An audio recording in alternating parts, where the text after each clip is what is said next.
الرحمن الرحيم شهر رمضان الذي أنزل فيه القرآن وقال النبي صلى الله عليه وسلم الصيام والقرآن يشفعان للعبد يوم القيامة صدق الله وصدق رسوله النبي الكريم ونحن على ذلك لمن الشاهدين والشاكرين والحمد لله رب العالمين.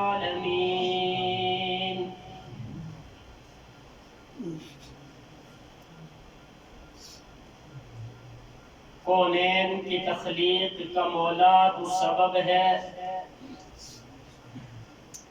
اسلام کا مفہوم تیرے در کا ادب ہے، طٰہٰ سے عیاں ہے تیری سیرت کا قصیدہ، یاسین تو آقا تیرا نام لقب ہے، والفجر کا مطلب تیرے چہرے کی تلاوت، واللیل تو آقا تیری زلفوں کا لقب ہے، اور سامان تجارت میرا ایمان نہیں ہے، ہر در پہ جھکے سر یہ میری شان نہیں ہے، ہر لفظ کو سینے میں بسا لوں تو بنے بات، تاقو میں سجانے کو یہ قرآن نہیں ہے۔ انتہائی واجب الاحترام، قابل صد احترام، معزز مکرم محترم ذی وقار ذی احتشام حضرات علماء کرام، بھائیوں، بزرگوں، دوستوں، عزیز بچوں، رمضان المبارک کے اس مبارک مہینے میں اور تکمیل قرآن کی اس مبارک مجلس میں میرے دل کی دھڑکنوں کے انتہائی قریب برادر مکرم عزت مآب محترم جناب مفتی ابو ہریرہ صاحب کی محبت بری عقیدت بری دعوت پر آپ لوگوں کے یہاں حاضری کا موقع ملا اور آپ لوگوں سے مخاطب ہونے کی سعادت حاصل کر رہا ہوں۔ اللہ پاک ہم سب کی حاضری کو اپنی بارگاہ عالی میں قبول و مقبول فرمائے اور ہماری اس حاضری کو ہم سب کی ہدایت، بخشش اور نجات کا ذریعہ بنائے۔ آمین۔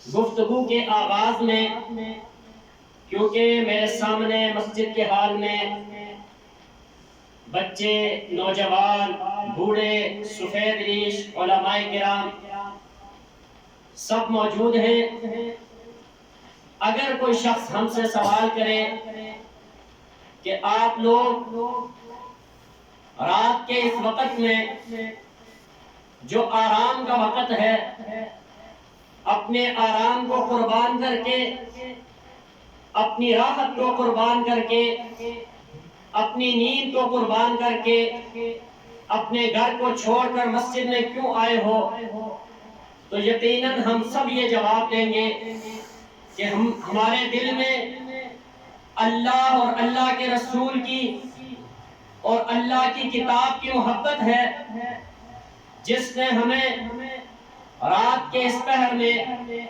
مسجد میں بٹھایا ہوا ہے، اور ہم اللہ اور اللہ کے رسول اور اللہ کی کتاب سے محبت کا اظہار کرنے کے لیے آئے۔ ایسی بات ہے یا نہیں؟ اب دوسرا سوال یہ ہوگا کہ جب آپ لوگ اللہ اور اللہ کے رسول اور اللہ کی مقدس کتاب سے محبت کا اظہار کرنے کے لیے مسجد میں آئے ہو تو یہ اظہار کیسا ہوگا اور کس انداز سے اظہار کیا جائے گا؟ تو جو خطیب ہوگا وہ اپنی تقریر سے محبت کا اظہار کرے گا. جو نعت خواں ہوگا وہ اپنی نعت خوانی کے ذریعے محبت کا اظہار کرے گا. نقیب اپنی نقابت کے ذریعے محبت کا اظہار کرے گا. باقی یہ جو اکثر مجمع ہے، آپ لوگ کیسے محبت کا اظہار کریں گے؟ سبحان اللہ، ماشاء اللہ. آپ لوگ محبت کا اظہار کریں گے کہ جب خطیب بات کرے اور آپ سبحان اللہ کہہ کر اس کی تعریف کریں. جب نعت خواں نعت پڑھے آپ سبحان اللہ کہہ کر اس کی تعریف کریں. جب نقیب نقابت میں کوئی بات کرے آپ سبحان اللہ کہہ کر اس کی تعریف کریں. تو یہ محبت کا اظہار ہر ایک کرے گا.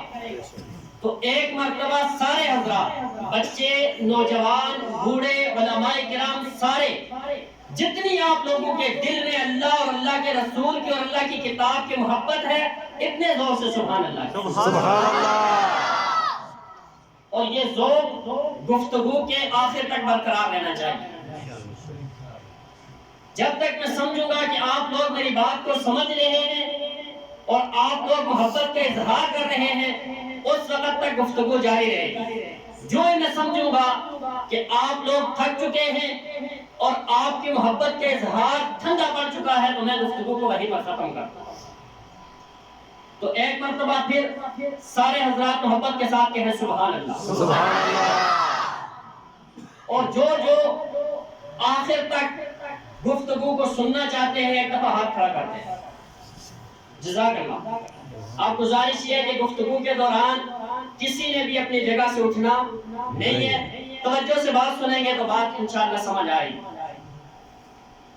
سامعین محترم، خالق کائنات مالک لم یزل رب الارض والسماوات نے اس ساری کی ساری کائنات کے اوپر، اس ساری کی ساری دھرتی پر اور اس دھرتی کے اوپر تمام مخلوقات کے اوپر اتنے احسانات کیے، اتنے انعامات کیے، اتنی نعمتیں برسائی، اتنی رحمتیں برسائی اور اتنے انعامات سے نوازا کہ اگر کائنات کا کوئی بھی انسان، کائنات کی کوئی بھی مخلوق اللہ کی نعمتوں کو گننا شروع کرے، اللہ کی نعمتوں کو شمار کرنے کی کوشش کرے، تو یہ اللہ کی نعمتوں کا شمار بھی نہیں ہو سکتا، گنتی بھی نہیں ہو سکتی.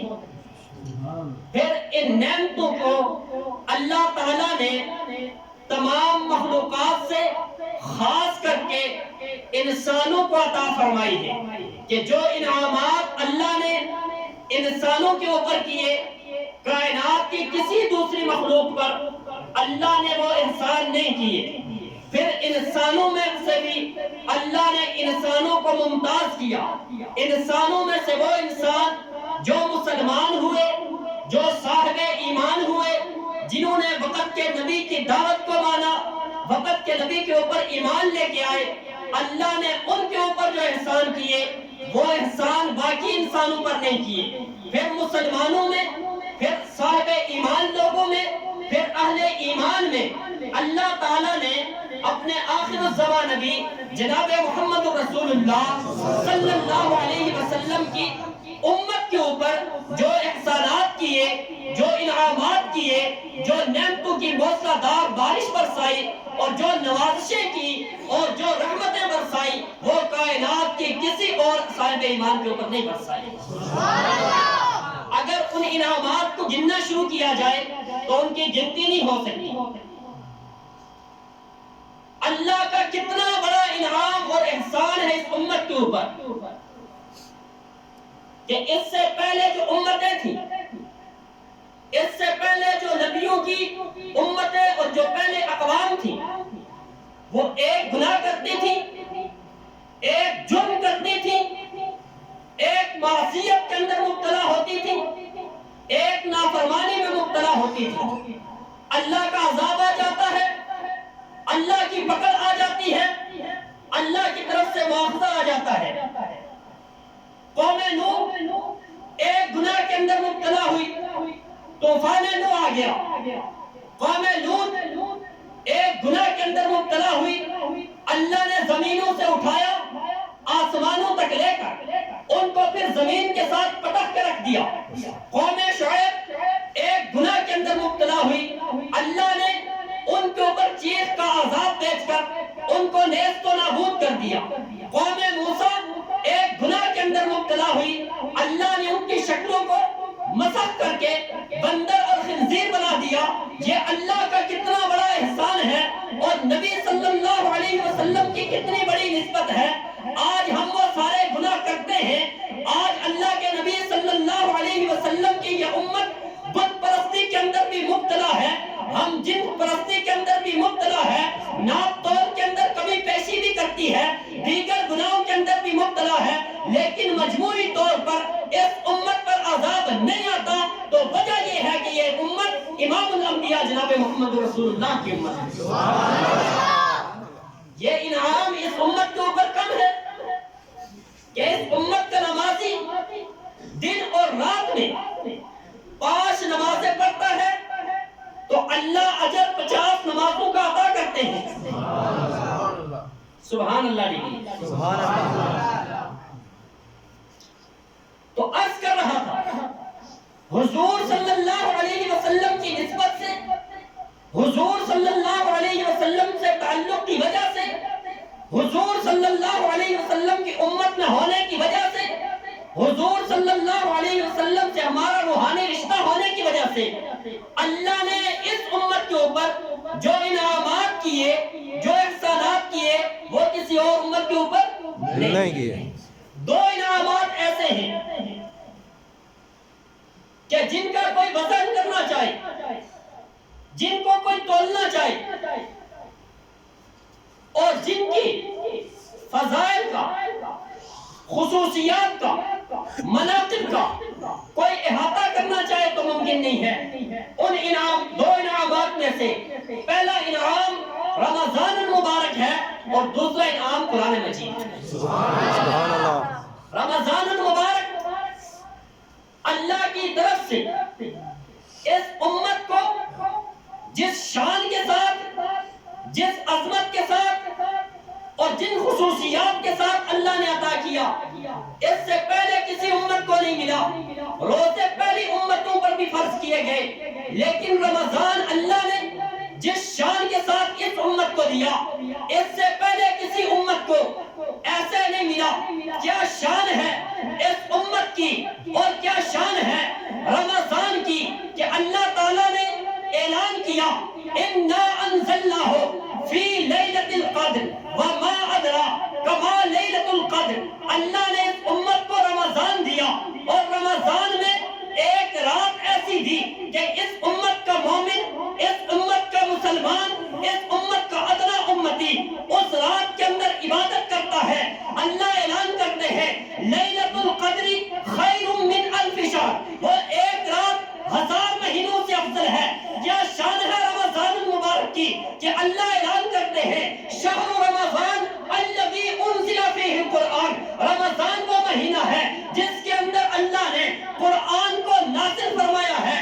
کیا شان ہے رمضان کی کہ امام الانبیاء جناب محمد رسول اللہ صلی اللہ علیہ وسلم اس مہینے کے استقبال کے لیے 2 مہینے پہلے سے تیاری شروع کرتے تھے. چنانچہ جب رجب المرجب کا چاند نظر آتا, اللہ کے نبی یہ دعا کرتے اللہم بارک لنا فی رجب و شعبان وبلغنا رمضان. اے اللہ ہمیں رجب اور شعبان میں برکتیں عطا فرما اور ہم کو رمضان تک پہنچا دے. کیا شان ہے رمضان المبارک کی کہ جب اللہ کے نبی صلی اللہ علیہ وسلم رمضان کا چاند دیکھتے تو فرماتے یا ایھا الناس, اے لوگو قد اظلکم شہر عظیم, تمہارے پاس ایک عظمتوں والا مہینہ آ گیا ہے. شہر مبارک, ایک مبارک مہینہ آ گیا ہے. شہر فیہ لیلۃ خیر من الف شہر, ایک ایسا مہینہ آ گیا ہے جس میں ایک رات ہے جو 1000 مہینوں سے افضل ہے. کیا شان ہے رمضان المبارک کی کہ جو رمضان المبارک شروع ہوتا ہے اللہ کے نبی ارشاد فرماتے ہیں فتحت ابواب الجنہ, جنت کے سارے دروازے کھول دیے جاتے ہیں. وغلقت ابواب النار, جہنم کے سارے دروازے بند کر دیے جاتے ہیں. وسلسلت الشیاطین, اور سرکش شیاطین کو قید کر دیا جاتا ہے. کیا شان کی۔ اللہ کے نبی ارشاد فرماتے ہیں اولہ رحمہ، رمضان کا پہلا عشرہ رحمت کی موسلادھار بارش ہوتی ہے، وَأَوْسَطُهُ مغفرہ، رمضان کے دوسرے 10 دن اللہ کی طرف سے مغفرت کا عام اعلان ہوتا ہے، وَآخِرُهُ عِتْقٌ مِّنَ النَّارِ، اور آخری عشرے میں اللہ جہنم سے خلاصی کا اعلان کر دیتے ہیں۔ کیا شان ہے رمضان المبارک کی کہ ایک مومن بندہ، ایک مسلمان بندہ، ایک امتی جب روزہ رکھتا ہے، پیٹ خالی ہونے کی وجہ سے، معدہ خالی ہونے کی وجہ سے اس کے منہ سے جو بدبو آتی ہے، اللہ کو وہ بدبو مجھ کو عنبر سے بھی زیادہ پیاری اور محبوب ہے۔ کیا شان ہے رمضان المبارک کی کہ ایک مومن بندہ جب افطاری کرتا ہے اور دوسرے مسلمان کو افطاری کرواتا ہے، افطاری بھی شاہی نہیں، پروٹوکول والی نہیں، بڑے دسترخوان والی نہیں، بہت سارے مشروبات والی نہیں، بہت سارے کھانوں والی نہیں، ایک کھجور کے ساتھ افطاری کرواتا ہے، اللہ اجر کیا عطا فرماتے ہیں؟ جتنا اس روزے دار کو اجر ملتا ہے اتنا اس کو اجر ملتا ہے، اس کے اجر میں کوئی کمی بھی نہیں آتی ہے۔ کیا شان ہے رمضان المبارک کی کہ ایک مومن بندہ، ایک مسلمان بندہ جب سحری کے وقت اٹھتا ہے روزے کی نیت سے، روزہ رکھنے کی نیت سے، اللہ کے نبی ارشاد فرماتے ہیں ان اللہ وملائکتہ یصلون علی المتصحرین، اللہ تعالیٰ اس سحری کرنے والے کے اوپر رحمت کو نازل فرماتے ہیں، فرشتے سحری کرنے والے کے لیے دعائیں مغفرت کرتے ہیں۔ کیا شان ہے رمضان المبارک کی کہ جب ایک مومن بندہ روزہ رکھتا ہے، سحری سے لے کر افطاری تک سمندروں کے اندر مچھلیاں اس کے لیے دعائیں مغفرت کرتی ہیں۔ کیا شان ہے رمضان المبارک کی، اللہ کے نبی صلی اللہ علیہ وسلم ارشاد فرماتے ہیں کہ رمضان المبارک کی آخری رات میں اللہ تعالیٰ سب روزے داروں کی مغفرت کا اعلان کر دیتے ہیں۔ کیا شان ہے رمضان المبارک کی کہ اللہ کے نبی صلی اللہ علیہ وسلم نے ارشاد فرمایا من صام رمضان ایمانا واحتسابا غفر له ما تقدم من ذنبه، جو شخص ایمان کی حالت میں ثواب کی نیت سے روزہ رکھتا ہے، اللہ اس کی زندگی کے گزشتہ سارے گناہوں کو معاف فرما دیتے ہیں۔ کیا شان ہے رمضان المبارک کی، اللہ کے نبی نے ارشاد فرمایا من قام رمضان ایمانا واحتسابا غفر له ما تقدم من ذنبه، جو شخص رمضان کی رات میں قیام کرتا ہے، اس قیام کے بدلے میں اللہ اس کی زندگی کے سارے گناہوں کو معاف فرما دیتے ہیں۔ کیا شان ہے رمضان المبارک کی، اللہ کے نبی ارشاد فرماتے ہیں من قام لیلۃ القدر ایمانا واحتسابا غفر له ما تقدم من ذنبه، کہ جو شخص لیلۃ القدر کو قیام کرتا ہے اللہ اس کی زندگی کے گناہوں کو معاف فرما دیتے ہیں۔ کیا شان ہے رمضان المبارک کی کہ شیخ عبد القادر جیلانی، محبوب سبحانی، قطب ربانی، غوث سمدانی اپنی کتاب غنیت الطالبین میں رمضان کے ہر حرف کی الگ الگ تشریح کرتے ہیں، فرماتے ہیں الراء رضوان اللہ، رمضان کا جو راہ ہے اس میں اللہ کی رضا ہے، والمیم محبت اللہ، رمضان کا جو میم ہے اس میں اللہ کی محبت ہے، والزاد زمان اللہ، رمضان کا جو زواد ہے اس میں اللہ کی ضمانت ہے، والالف الفت اللہ، رمضان کا جو الف ہے اس میں اللہ کی الفت ہے، والنون نور اللہ، رمضان کا جو نون ہے اس میں اللہ کا نور ہے۔ کیا شان والا مہینہ ہے، کیا عظمتوں والا مہینہ ہے، کیا بلندیوں والا مہینہ ہے، کیا عروج والا مہینہ ہے، کیا رفعتوں والا مہینہ ہے۔ اللہ کے نبی صلی اللہ علیہ وسلم ارشاد فرماتے ہیں کہ اللہ تبارک و تعالیٰ فرماتے ہیں الصوم لی وانا اجزی بہ، روزہ میرے لیے ہے، اس کا بدلہ میں دوں گا۔ بندہ نماز پڑھتا ہے اللہ کے لیے، بندہ حج کرتا ہے اللہ کے لیے، بندہ جہاد کرتا ہے اللہ کے لیے، بندہ قربانی کرتا ہے اللہ کے لیے، بندہ صوم و صلات کرتا ہے اللہ کے لیے، بندہ ذکر و اذکار کرتا ہے اللہ کے لیے، بندہ تسبیحات کرتا ہے اللہ کے لیے، لیکن کسی عبادت کو اللہ نے اس طرح اپنے ساتھ خاص نہیں کیا جس طرح روزے کو کیا۔ فرمایا الصوم لی وانا اجزی بہ، روزہ میرے لیے ہے، اس کا بدلہ میں دوں گا۔ دوسری روایت میں یہ فرمایا الصوم لی وانا اجزا بہ، روزہ میرے لیے ہے اور اس کے بدلے میں مل جاتا ہوں۔ سبحان اللہ۔ بیدار ہیں؟ کس کس کو سمجھ آ رہی ہے بات؟ سب کو آ رہی ہے۔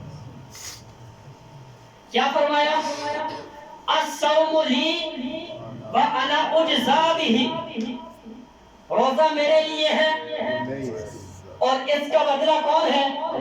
اللہ تعالیٰ فرماتے ہیں میں روزے کا بدلہ خود ہوں، اور جس کو رب مل جائے اس کو کسی اور چیز کی ضرورت ہے؟ جس کو رب مل گیا اس کو سب مل گیا۔ اگر آپ کا ذوق تازہ ہو تو میں ایک مثال کے ساتھ بات کروں آپ کے ساتھ۔ یہ جو بادشاہ ہوتے ہیں نا، یہ جو بادشاہ ہوتے ہیں نا، بادشاہ یہ من موجی ہوتے ہیں۔ من موجی سمجھتے ہیں کہ جو دل چاہے وہ کر دیتے ہیں۔ کبھی کبھار توجہ میری طرف لینی چاہیے، کبھی کبھار چھوٹی سی غلطی ہو بڑی سزا مل جاتی ہے، کبھی بڑے سے بڑا گناہ ہو تو معافی مل جاتی ہے۔ باہر کیا ایک بادشاہ تھا، ایک دن کسی بات کے اوپر اس کا دل بڑا خوش ہوا، اس نے اپنے وزیروں کو، اپنے مشیروں کو، اپنے درباریوں کو اپنے دربار کے اندر بلایا اور کہنے لگا آج میں بڑا خوش ہوں، آج آپ لوگوں میں سے جس کا جو دل چاہتا ہے وہ مجھ سے مانگ لے، میں اس کو عطا کروں۔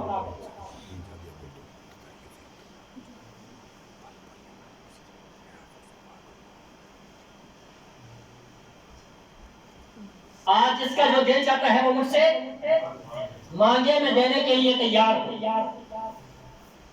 اب دربار میں خزانے کی ساری چیزیں رکھی ہوئی ہیں، کسی نے آ کر سونے پہ ہاتھ رکھا، کسی نے چاندی پہ ہاتھ رکھا، کسی نے ہیرے پہ ہاتھ رکھا، کسی نے کرنسی پہ ہاتھ رکھا، کسی نے کسی اور مال و متاع پہ ہاتھ رکھا۔ اس بادشاہ کی ایک لونڈی تھی، لونڈی باندی، اس لونڈی نے آ کر بادشاہ کے سر پہ ہاتھ رکھ دیا۔ اب کہنے والوں نے کہا کہہ پگلی، ارے بے وقوف، تو یہ کیا کر رہی ہے؟ کسی نے سونا چنا، کسی نے چاندی پہ ہاتھ رکھا، کسی نے ہیرے پہ ہاتھ رکھا، کسی نے کرنسی پہ ہاتھ رکھا، کسی نے مال و متاع پہ ہاتھ رکھا، تو نے بادشاہ کے سر پہ ہاتھ رکھ لیا، تجھے بادشاہ کے سر میں کون سا خزانہ نظر آ گیا؟ تو اس باندی نے جواب دیا، وہ کہنے لگی بے وقوف میں نہیں ہوں، بے وقوف تم ہو۔ ارے مجھے بتاؤ، جس شخص کے ہاتھ میں درخت آ جائے، جڑیں بھی اس کی ہیں، تنا بھی اس کا ہے، شاخیں بھی اس کی ہیں، پتیاں بھی اس کی ہیں، پھل بھی اس کے ہیں، سایہ بھی اس کا ہے۔ کسی نے ہیرا چنا، کسی نے چاندی چنی، کسی نے سونا چنا، کسی نے کرنسی چنی، ایک ایک چیز چنی ہے نا، میں نے بادشاہ کو چن لیا ہے۔ بادشاہ جب میرا ہے، سونا بھی میرا ہے، بادشاہ میرا ہے، چاندی بھی میری ہے، بادشاہ میرا ہے، کرنسی بھی میری ہے، بادشاہ میرا ہے، ہیرے جواہرات بھی میرے ہیں، بادشاہ میرا ہے، تخت و تاج بھی میرا ہے، بادشاہ میرا ہے، حکومت بھی میری ہے، بادشاہ میرا ہے، سلطنت بھی میری ہے۔ جس کو بادشاہ مل گیا اس کو تخت مل گیا، اس کو سلطنت مل گئی، اس کو حکومت مل گئی، جس کو رب مل گیا اس کو سب مل گیا۔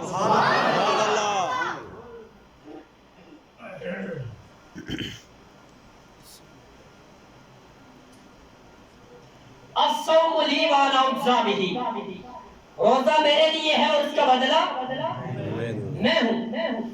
تو رمضان المبارک بڑی شان والا مہینہ ہے، بڑی عظمتوں والا مہینہ ہے، اور یہ عظمتوں والا مہینہ، یہ انعام، یہ تحفہ ہمیں ملا کس کی برکت سے؟ امام الانبیاء جناب محمد رسول اللہ صلی اللہ علیہ وسلم کی برکت سے۔ ایک دفعہ آپ لوگ محبت کا اظہار کریں، پھر میں گفتگو کو آگے بڑھوں۔ سبحان اللہ، سارے بولیں درمیان میں جو اٹھنے بیٹھنے کا سلسلہ ہے نا، معذرت کے ساتھ اس کو ختم کریں۔ یہ نہیں، گفتگو کو توجہ سے سنیں گے بات آگے بڑھے، اگر توجہ سے نہیں سنیں گے تو پھر مفتی صاحب سوچتے ہیں کہ یہ کہہ رہے ہیں بات ہے، تو توجہ میری طرف ہونی چاہیے۔ دوسری چیز اور دوسرا انعام جو اللہ کے نبی صلی اللہ علیہ وسلم کی نسبت سے ہمیں ملا وہ ہے قرآن مجید۔ کیا ہے؟ وہ تحفہ وہ انعام اور وہ نعمت کیا ہے؟ قرآن مجید۔ اس سے پہلے جو امتیں تھیں ان کے لیے بھی اللہ نے کتابیں بھیجی ہیں، ان کے لیے بھی اللہ کے پیغامات آئے ہیں، لیکن جس شان کے ساتھ، جس عظمت کے ساتھ، جس خصوصیت کے ساتھ اس امت کو اللہ نے یہ کتاب عطا فرمائی ہے، کسی اور امت کو اس اعزاز کے ساتھ، اس امتیاز کے ساتھ، اس خصوصیت کے ساتھ کوئی کتاب نہیں ملی۔ کتابیں پہلے بھی آئی ہیں، لیکن کوئی کتاب بھی اللہ کا کلام نہیں ہے، کوئی کتاب بھی اللہ کا کلام نہیں ہے۔ قرآن اللہ کا کلام ہے۔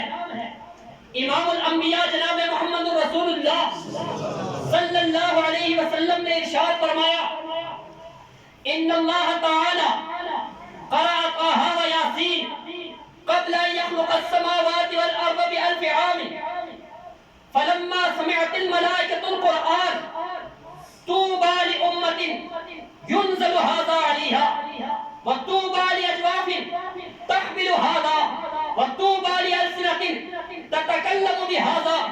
اللہ کے نبی صلی اللہ علیہ وسلم ارشاد فرماتے ہیں، آسمانوں اور زمینوں کے پیدا کرنے سے 1000 سال پہلے اللہ تعالیٰ نے فرشتوں کی مجلس میں قرآن کی سورہ طٰہٰ اور سورہ یاسین تلاوت کی۔ جب فرشتوں نے قرآن کی تلاوت سنی تو فرشتوں نے 3 جملے کہے، فرشتوں نے 3 باتیں کہی، فرشتوں نے 3 بشارتیں سنائی۔ پہلی بشارت سنائی، طوبیٰ لأمۃ ينزل هذا عليها، خوشخبری ہو ایسی امت کے لیے، بشارت ہو ایسی امت کے لیے جس کے اوپر اس مقدس کتاب کو نازل کیا جائے گا۔ وطوبیٰ لأجواف تحمل هذا، خوشخبری ہو ایسے سینوں کے لیے جو اس مقدس مطہر لا ریب بے مثل اور بے مثال کتاب کو اپنے اندر محفوظ کریں گے۔ وطوبیٰ لألسنة تتکلم بهذا، خوشخبری ہو ایسی زبانوں کے لیے جو اس قرآن کو پڑھیں گے۔ یہ شان ہے قرآن کی۔ اس سے پہلے بھی کتابیں آئیں، لیکن ان کتابوں کا پیغام، ان کتابوں کی ہدایت، ان کتابوں کی تعلیمات، ان کتابوں کے احکامات زمانے کے لحاظ سے، جگہ کے لحاظ سے، وقت کے لحاظ سے، لوگوں کے لحاظ سے خاص تھے، لیکن قرآن وہ کتاب ہے جس کو اللہ نے یہ شان عطا فرمائی ہے، جس کو اللہ نے یہ مقام عطا فرمایا ہے، جس کو اللہ نے یہ بلندی عطا فرمائی ہے، جس کو اللہ نے یہ اعزاز عطا فرمایا ہے، جس کو اللہ نے یہ خصوصیت عطا فرمائی ہے کہ قرآن زمانے کے لحاظ سے بھی خاص نہیں، جگہ کے لحاظ سے بھی خاص نہیں، افراد کے لحاظ سے بھی خاص نہیں، مکان کے لحاظ سے بھی خاص نہیں۔ یہ اتنی عام کتاب ہے کہ 14 صدیاں گزر گئی، ہر زمانے کے لیے قرآن ہے، ہر جگہ کے لیے قرآن ہے، ہر انسان کے لیے قرآن ہے، وہ عربی ہو یا اجمی، وہ کالا ہو یا گورا، وہ امیر ہو یا غریب، وہ بادشاہ ہو یا فقیر، وہ مرد ہو یا عورت، جو انسان بھی قرآن سے جڑے گا اللہ اس کو بلندیاں عطا کرتے چلے جائیں۔ کتابیں پہلے بھی آئی،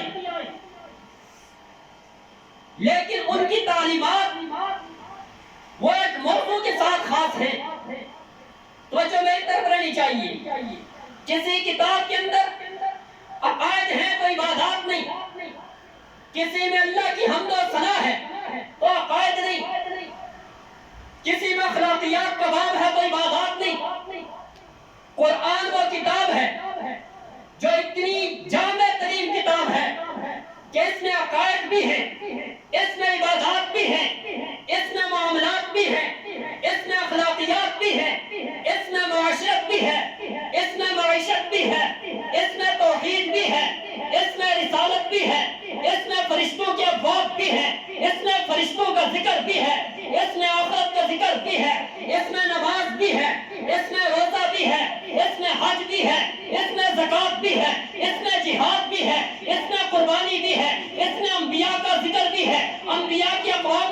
بھی ہے، نیکوکاروں کا ذکر بھی ہے، بدکاروں کا ذکر بھی ہے، اچھوں کا ذکر بھی ہے، بروں کا ذکر بھی ہے، معجزات کا ذکر بھی ہے اور معجزات کے ابواب بھی ہے، کرامات کا ذکر بھی ہے۔ اس قرآن کی یہ شان ہے کہ یہ عالم ارواح کو بیان بھی کرتا ہے، عالم دنیا کا ذکر بھی کرتا ہے، عالم برزخ کا ذکر بھی کرتا ہے، عالم آخرت کا ذکر بھی کرتا ہے، جنت کا ذکر بھی کرتا ہے، جنت کی صفات کا ذکر بھی کرتا ہے، جہنم کا ذکر بھی کرتا ہے، جہنم کی صفات کا ذکر بھی کرتا ہے، جنت کے نام کا ذکر بھی کرتا ہے، جنت الماوا بھی ہے، جنت النعیم بھی ہے، جنت العدل بھی ہے، جنت الفردوس بھی ہے، دار الخلد بھی ہے، دار السلام بھی ہے، اعلیٰ علیین بھی ہے، جہنم بھی ہے، لظا بھی ہے، سعیر بھی ہے، سقر بھی ہے، جہیم بھی ہے، حاویہ بھی ہے، نیکوکاروں کا ذکر بھی ہے، بدکاروں کا ذکر بھی ہے، اچھوں کا ذکر بھی ہے، بروں کا ذکر بھی ہے، اس میں آدم کا ذکر بھی ہے، اس میں نوح کا ذکر بھی ہے،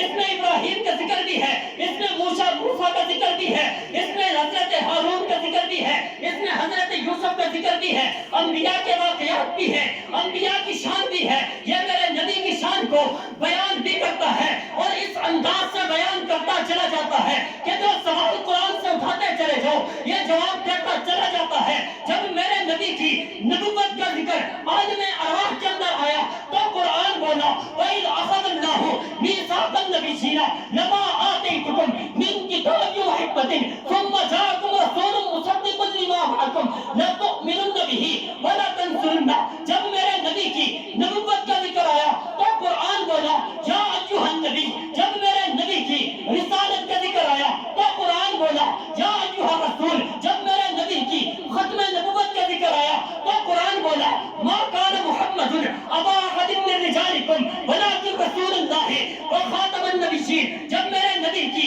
بعثت کا ذکر آیا تو قرآن بولا لقد من اللہ علی المؤمنین اذ بعث فیہم رسولا۔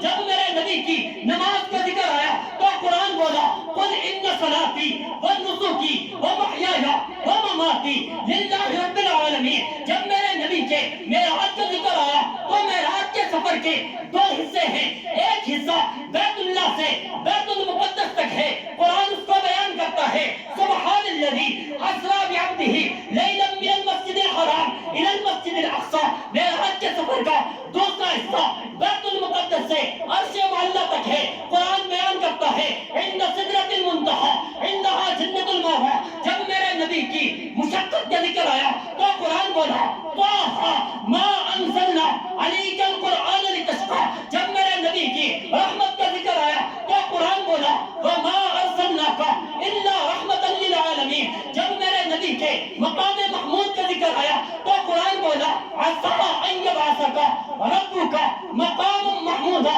جب میرے نبی کی محبت کا ذکر آیا تو قرآن بولا قل ان کنتم تحبون اللہ فاتبعونی یحببکم اللہ ویغفر لکم ذنوبکم۔ جب میرے نبی کی اطاعت کا ذکر آیا تو قرآن بولا قل اطیعوا اللہ واطیعوا الرسول۔ جب میرے نبی کے سراج منیرہ ہونے کا ذکر آیا تو قرآن نے کہا سراج منیرہ۔ جب میرے نبی کی ازواج کا ذکر آیا تو قرآن نے کہا النبی اولی بالمؤمنین من انفسہم وازواجہ امہاتہم۔ جب میرے نبی کی بنات کا ذکر آیا تو قرآن بولا یا ایھا النبی قل لازواجک وبناتک۔ جب میرے نبی کے اصحاب کا ذکر آیا تو قرآن بولا محمد رسول اللہ والذین معہ اشداء علی الکفار رحماء بینہم۔ جب میرے نبی کی زلفوں کا ذکر آیا تو قرآن بولا واللیل اذا سجی۔ جب میرے نبی کے چہرے کا ذکر آیا تو قرآن بولا والضحیٰ۔ جب میرے نبی کی آنکھوں کا ذکر آیا تو قرآن بولا ما زاغ البصر وما طغی۔ جب میرے نبی کے سینے کا ذکر آیا تو قرآن بولا الم نشرح لک صدرک۔ جب میرے نبی کے مقام بلند ہونے کا ذکر آیا تو قرآن بولا ورفعنا لک ذکرک۔ جب میرے نبی کے یتیم ہونے کا ذکر آیا تو قرآن بولا الم یجدک یتیما فآویٰ۔ جب میرے نبی کو خیر کثیر عطا ہونے کا ذکر آیا تو قرآن بولا انا اعطیناک الکوثر فصل لربک وانحر ان شانئک هو الابتر۔ جب میرے نبی کے دشمن کا ذکر آیا تو قرآن بولا تبت یدا ابی لہب وتب۔ جب میرے نبی کو تمام تر روحانی اور جسمانی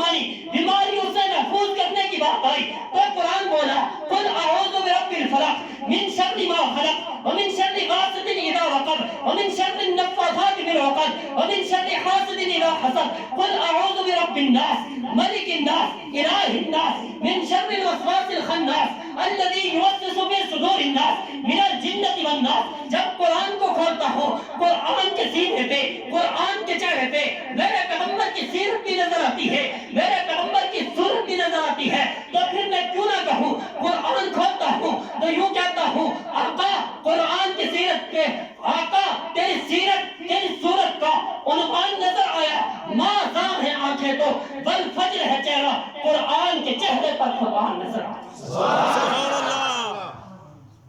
سبحان اللہ. آواز نہیں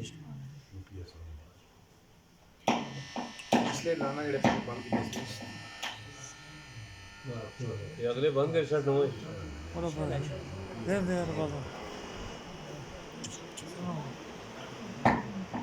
پچھلے رہتا وہ رہتا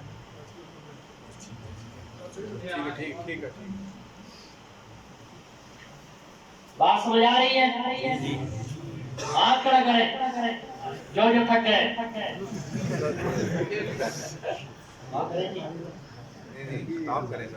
جی سمجھ آ رہی ہے بات کس کس کو سمجھ آ رہی ہے ماشاءاللہ. تو قرآن اتنی جامع کتاب ہے کہ اس نے عنوانات کو اپنے اندر اس انداز سے جمع کر لیا کہ قیامت کی صبح تک جو انسان بھی اس قرآن سے جڑے گا اللہ تعالیٰ اس کو بلندی عطا کرتے چلے جائیں. تو قرآن نے ذکر صرف میرے نبی کا نہیں کیا میرے نبی سے جڑنے والی ہر چیز کا ذکر قرآن نے اس انداز سے کیا کہ جب بات میرے نبی کی امت کی آئی تو قرآن نے کہا کنتم خیر امت اخرجت للناس تأمرون بالمعروف وتنہون عن المنکر. قرآن کیا شان بیان کرتا ہے نبی سارے شان والے ہیں حضرت آدم کی شان بھی قرآن بیان کرتا ہے کہ آدم علیہ السلام کے سامنے اللہ نے فرشتوں کو حکم دے دیا اسجدوا لآدم سارے کے سارے فرشتے آدم علیہ السلام کے سامنے سب سجود ہو گئے. قرآن نے یہ شان بیان کی حضرت آدم علیہ السلام کی قرآن حضرت ابراہیم علیہ السلام کی شان بھی بیان کرتا ہے کہ نارے نمرود کے اندر حضرت ابراہیم ہیں اللہ نے آگ کو حکم دیا آگ ٹھنڈی ہو گئی گلے گلزار ہو گئی یا نار کونی بردن و سلامن علی ابراہیم کہہ کے ابراہیم علیہ السلام کی شان بھی قرآن بیان کرتا ہے. قرآن حضرت صالح علیہ السلام کی شان بھی بیان کرتا ہے کہ حضرت صالح علیہ السلام کو اللہ نے اونٹنی عطا کی. اونٹنی کیسے عطا کی؟ قوم نے مطالبہ کر دیا اگر تو وقت کا نبی ہے اگر تو سچا پیغمبر ہے تو اپنی نبوت کی کوئی نشانی دکھا اپنے نبوت کی کوئی علامت دکھا. حضرت صالح نے جو پہاڑ کی طرف اشارہ کیا اللہ نے پہاڑ سے اونٹنی نکال کر حضرت صالح علیہ السلام کی شان بیان کی. قرآن اس کا ذکر بھی کرتا ہے قرآن حضرت سلیمان علیہ السلام کی شان بھی بیان کرتا ہے کہ تخت سلیمانی ہواؤں کے گوش پر اڑتا ہوا نظر آتا ہے. حضرت سلیمان علیہ السلام سالوں کا سفر مہینوں کے اندر مہینوں کا سفر ہفتوں کے اندر ہفتوں کا سفر دنوں کے اندر دنوں کا سفر گھنٹوں کے اندر گھنٹوں کا سفر منٹوں کے اندر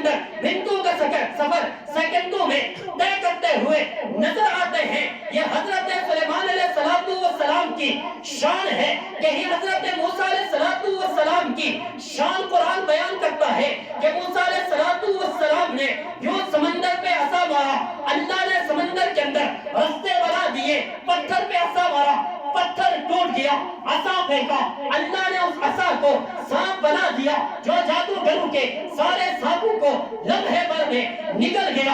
ہاں حضرت موسیٰ علیہ السلام کی شان بھی قرآن بیان کرتا ہے کہ حضرت یوسف علیہ السلام کے حسن کا ذکر کرتے ہوئے قرآن یوں بیان کرتا ہے کہ حضرت یوسف علیہ السلام پر عزیز مصر کی بیوی زلیخا فریفتہ ہو گئی، زلیخا دل دادا ہو گئی، زلیخا عاشق ہو گئی، اور شہر کی عورتوں کا جب یہ پتہ چلا تو انہوں نے تانے دینے شروع کر دیے، باتیں کرنی شروع کر دی کہ بادشاہ کی بیوی، عزیز مصر کی بیوی اپنے غلام کے اوپر عاشق ہو گئی ہے۔ تو زلیخا نے شہر کی عورتوں کو بلایا، دسترخوان سجایا، ایک طرف پردہ لگایا، پردے کے پیچھے حضرت یوسف علیہ السلام کو چھپایا، دسترخوان کے اوپر پھل لگا دیے، عورتوں کو بٹھا دیا، ہاتھ میں پھل بھی دے دیے، چھڑیاں بھی دے دی۔ پھر حضرت یوسف سے کہا اخرج علیہن، ذرا ان کے سامنے تو آؤ۔ جب حضرت یوسف کے حسن کا جلوہ عورتوں نے دیکھا تو پھلوں کے بجائے چھڑیاں اپنی انگلیوں پر چلا ڈالی،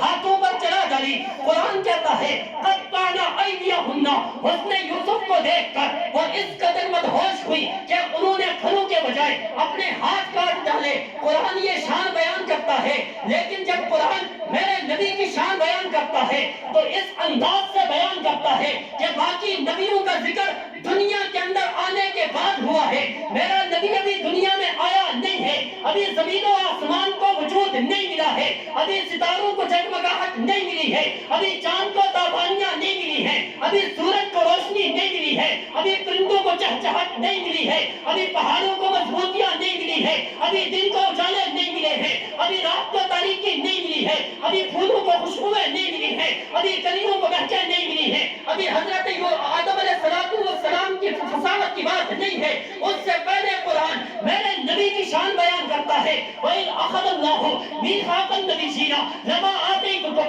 مِّن كِتَابٍ وَحِكْمَةٍ ثُمَّ جَاءَكُمْ رَسُولٌ مُصَدِّقٌ لِّمَا مَعَكُمْ لَتُؤْمِنُنَّ بِهِ وَلَتَنصُرُنَّهُ۔ علماء موجود ہیں، میرے اس ذوق کی ترجمانی کرے، میرے اس ذوق کو خالی نہیں جانے دینا۔ میں ایک بات کرنے لگا ہوں اور یہ بات علماء کی نظر کرنے لگا ہوں، اگر میں یوں کہوں تو بات غلط نہیں ہوگی کہ حضرت آدم علیہ السلام کی فصاحت بعد میں، میرے نبی کا ذکر پہلے ہے، حضرت نوح علیہ السلام کا جوش تبلیغ بعد میں، میرے نبی کا ذکر پہلے ہے، حضرت ابراہیم علیہ السلام کی استقامت بعد میں، میرے نبی کا ذکر پہلے ہے، حضرت موسیٰ علیہ السلام کا جلال بعد میں، میرے نبی کا ذکر پہلے ہے، حضرت یوسف علیہ السلام کا ذکر بعد میں، میرے نبی کا ذکر پہلے ہے، کائنات کی ہر چیز بعد میں ہے، محمد مصطفیٰ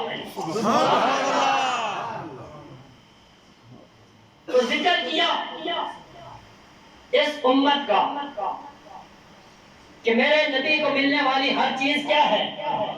اعلیٰ ہے، اور امت کو کہا بہترین امت ہے۔ پھر اس امت کے طبقات ہیں، علماء اکرام توجہ فرمائیں گے، اس امت کے طبقات ہیں۔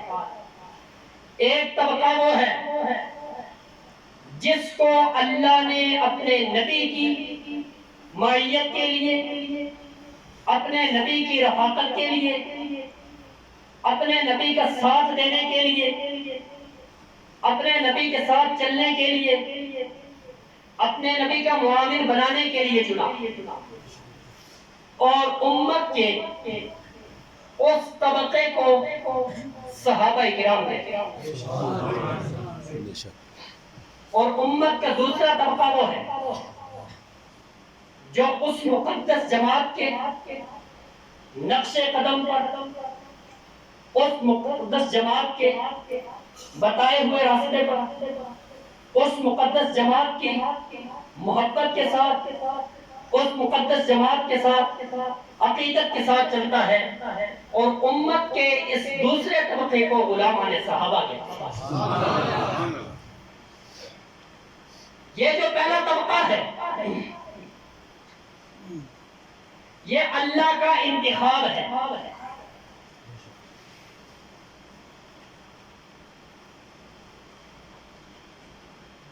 میں نے ذکر کیا کہ امتیں پہلی بھی تھی، امت میرے نبی کی بھی ہے۔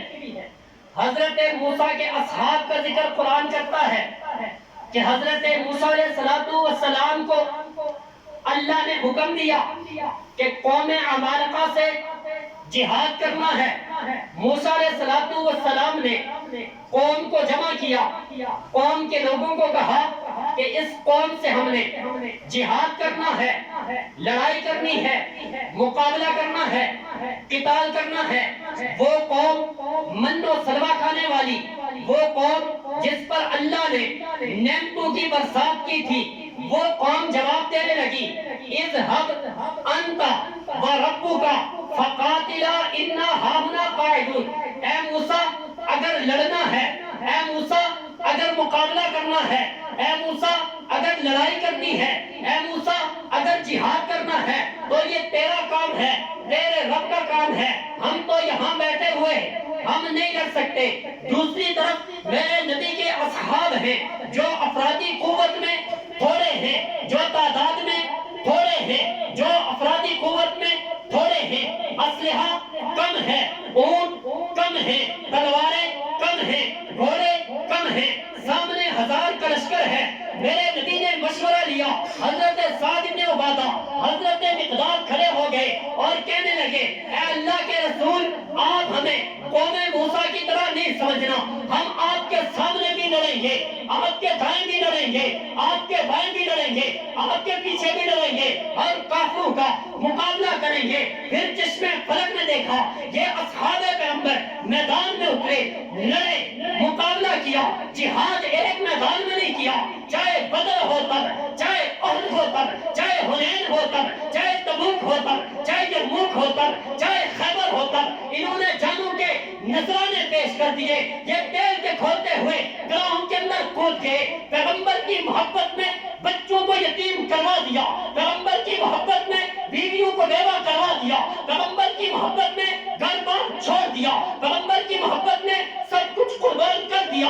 ارے مرد تو مرد رہ گئے، عورتوں کی بات کرتے ہیں، حضرت سمیہ ہے، ابو جہل ہے، اور اس نے حضرت سمیہ کو کھڑا کر کے پاؤں کے اندر رسی باندھی، ایک طرف بھی اونٹ ہے، ایک طرف بھی گھوڑا ہے، دوسری طرف بھی گھوڑا ہے، پاؤں میں رسی باندھی ہوئی ہے، کہتا ہے کہ تو پیغمبر کے کلمے کو چھوڑ دے، تو پیغمبر کے دین کو چھوڑ دے، تو پیغمبر کی دعوت کو چھوڑ دے، تو پیغمبر کے پیغام کو چھوڑ دے، اگر تو نہیں چھوڑے گی میں ان گھوڑوں کو مخالف جانب کے اندر مخالف سمت میں بگا دوں گا، تیرے جسم کے ٹکڑے ہو جائیں گے۔ حضرت سمیہ نے کہا جسم کے ٹکڑے کروانے تو منظور ہے، پیغمبر کا دامن چھوڑنا منظور نہیں ہے۔ چشمہ فلک نے دیکھا حضرت سمیہ نے اصل اپنے جسم کے 2 ٹکڑے تو کروا دیے، پیغمبر کے دامن کو نہیں چھوڑا۔ سبحان اللہ۔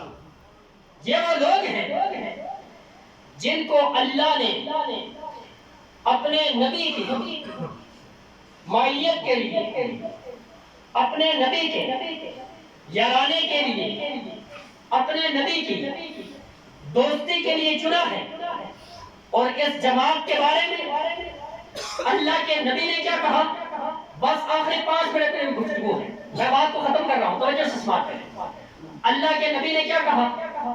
ہم دیہاتی لوگ ہیں نا، تو دیہات میں ہم جب اپنی فصل کسی بھی چیز کی تیار کرتے ہیں، بیج ڈالتے ہیں، بیج کے بعد اس کی رکھوالی کرتے ہیں، پانی دیتے ہیں، ہر طرح سے جڑی بوٹی اسے اکھاڑ کے پھینکتے ہیں، جب فصل تیار ہو جاتی ہے اور ادھر بارش آنا شروع ہو جائے، بادل آسمان پر نظر آئے تو ہم پریشان ہوتے نہیں ہوتے؟ دعا کرتے ہیں کہ اے اللہ یہ ہمارے سال کی محنت ہے، یہ 6 مہینے کی محنت ہے، یا اللہ اس کو بچا لے۔ آج اگر طوفان کی وجہ سے، آندھی کی وجہ سے، سخت بارش کی وجہ سے یہ فصل ضائع ہو گئی تو میری محنت ضائع ہو گئی۔ اللہ کے نبی اپنی 13 سال کی محنت کو لے کر جب میدان بدر میں پہنچے تو خیمے کے اندر اللہ کے نبی نے اللہ کے سامنے دامن پھیلایا اور دعا کی، اللہم ان تہلک ہذہ العصابہ لا تعبد فی الارض۔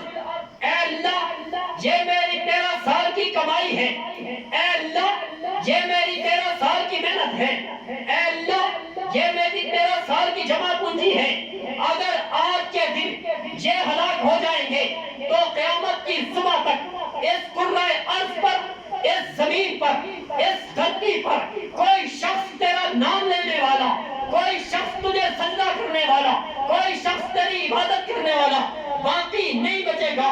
صحابہ پیغمبر کی محنت ہے، صحابہ پیغمبر کی متاع ہے، صحابہ پیغمبر کی کھیتی ہے، صحابہ پیغمبر کی پونجی ہے، صحابہ پیغمبر کے ساتھی ہیں، صحابہ پیغمبر کی جان ہے، صحابہ پیغمبر کے وفادار ہیں، صحابہ پیغمبر کے جانثار ہیں، صحابہ پیغمبر کے تلامذہ ہیں، صحابہ پیغمبر سے دین لینے والے ہیں، صحابہ پیغمبر سے رشتہ داریاں کرنے والے ہیں، صحابہ پیغمبر کی بیٹیوں سے نکاح کرنے والے ہیں، صحابہ پیغمبر کو نکاح میں اپنی بیٹیاں دینے والے ہیں، صحابہ پیغمبر کے مشکل کے ساتھی ہیں، صحابہ پیغمبر کے عمل کے ساتھی ہیں۔ اس دین کی کوئی کلی، دین کی کوئی جزی، دین کا کوئی مسئلہ، دین کی کوئی ادا پیغمبر کی سیرت کا ہر پہلو محفوظ کر کے اس امت تک پہنچانے والے صحابہ ہیں۔ پیغمبر اور امت کے درمیان ایک ہی واسطہ ہے، اس واسطے کا نام صحابہ ہے۔ پیغمبر اور امت کے درمیان ایک ہی پل ہے اور اس پل کا نام صحابہ کرام ہے۔ پیغمبر اور امت کے درمیان ایک ہی نسبت ہے اور اس نسبت کا نام صحابہ کرام ہے۔ اگر پیغمبر تک پہنچنا ہے تو راستہ یہی ہے، پیغمبر تک پہنچنا ہے تو نسبت یہی ہے، پیغمبر تک پہنچنا ہے تو جہاد یہی ہے، پیغمبر تک پہنچنا ہے تو وفادار یہی ہے، پیغمبر تک پہنچنا ہے تو جانثار یہی ہے۔ جس نے پیغمبر کے در پہ جانا ہے وہ صحابہ کے قدموں میں آ جائے، جو پیغمبر کے در تک جانا چاہتا ہے وہ صحابہ کے در پہ آ جائے، جو پیغمبر کے دامن سے وابستہ ہونا چاہتا ہے وہ صحابہ کے دامن سے وابستہ ہو جائے، جو پیغمبر سے محبت کرنا چاہتا ہے وہ صحابہ کی محبت کو اپنے دل میں بٹھا لے، کیونکہ صحابہ جس کو نہیں ملیں گے پیغمبر اس کو نہیں مل سکتے۔ سبحان اللہ۔ آخری بات،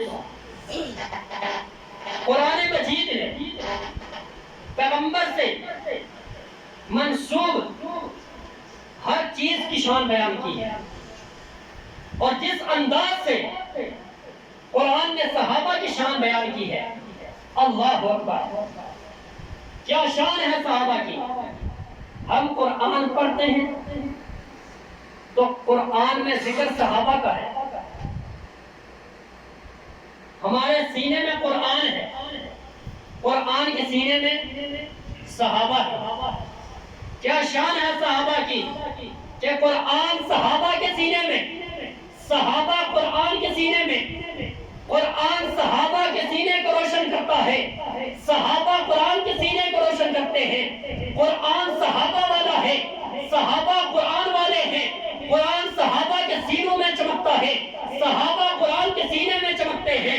جی ہاں، اولئک علی ھدی من ربہم واولئک ھم المفلحون بن کر قرآن کے سینے میں والسابقون الاولون من المہاجرین والانصار والذین اتبعوہم باحسان رضی اللہ عنہم ورضوا عنہ بن کر صحابہ قرآن کے سینے میں التائبون بن کر، صحابہ قرآن کے سینے میں العابدون بن کر، صحابہ قرآن کے سینے میں الحامدون بن کر، صحابہ قرآن کے سینے میں الصائحون بن کر، صحابہ قرآن کے سینے میں الآمرون بالمعروف بن کر، صحابہ قرآن کے سینے میں الراکعون بن کر، صحابہ قرآن کے سینے میں الساجدون بن کر، صحابہ قرآن کے سینے میں الناہون عن المنکر بن کر، صحابہ قرآن کے سینے میں والذین معہ اشداء علی الکفار بن کر، صحابہ قرآن کے سینے میں رحماء بینہم بن کر، صحابہ قرآن کے سینے میں تراہم رکعا سجدا یبتغون فضلا من اللہ ورضوانا بن کر، صحابہ قرآن کے سینے میں سیماہم فی وجوہہم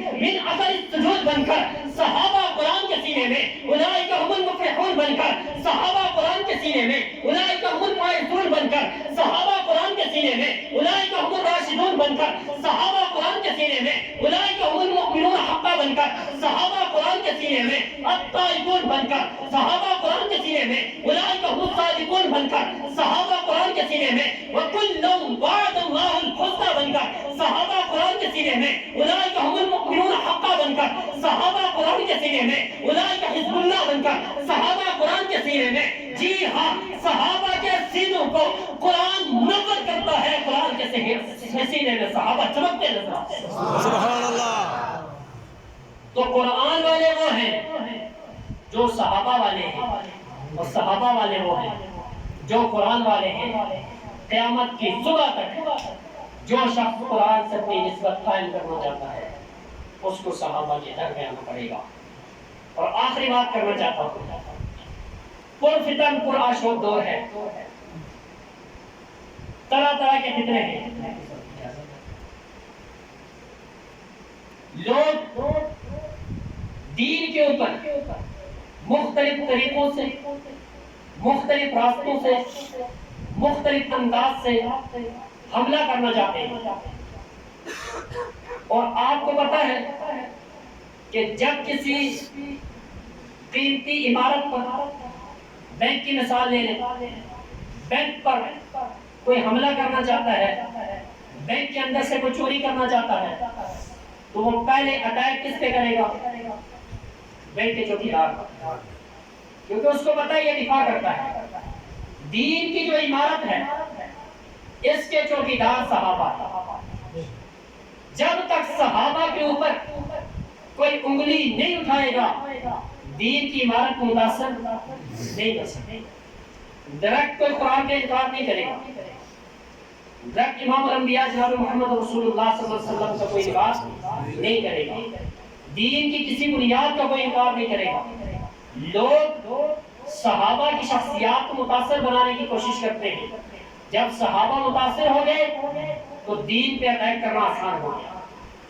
اور صحابہ کو متاثر کرنے کے لیے مختلف طریقے آزمائے جاتے ہیں۔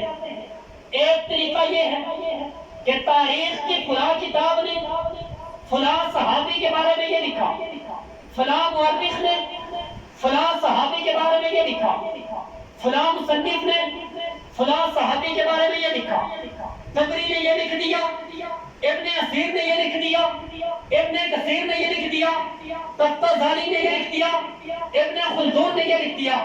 صحابہ کرام کے بارے میں ایک بات اپنے ذہن میں بٹھا لے، صحابہ وہ شخصیات ہیں جن کے ایمان کی، جن کے ایقان کی، جن کے تقوی کی، جن کی کامیابی کی، جن کے جنتی ہونے کی گواہی اللہ نے قرآن میں دے دی ہے۔ ہم ہر ایسی تاریخ اور مورخ کو، ہر ایسی تصنیف اور مصنف کو، ہر ایسی تقریر اور مقرر کو، ہر ایسی کتاب اور کاتب کو، ہر ایسے انسان اور الفاظ کو جوتے کی نوک کے اوپر رکھ کر اڑا دینا پسند کرتے ہیں۔ جو صحابہ کے اوپر انگلی اٹھاتا ہے، ہم اپنے سر پہ، ہم اپنی آنکھوں پہ، ہم اپنے دل میں جگہ دیتے ہیں۔ ہر ایسی تاریخ اور مورخ کو، ہر ایسی کتاب اور کاتب کو، ہر ایسی تقریر اور مقرر کو، ہر ایسی تصنیف اور مصنف کو جو صحابہ کا مقام بیان کرتا ہے، صحابہ کی عزت کرتا ہے۔ اللہ تبارک و تعالیٰ جو کچھ کہا سنا عمل کرنے کی توفیق عطا فرمائے۔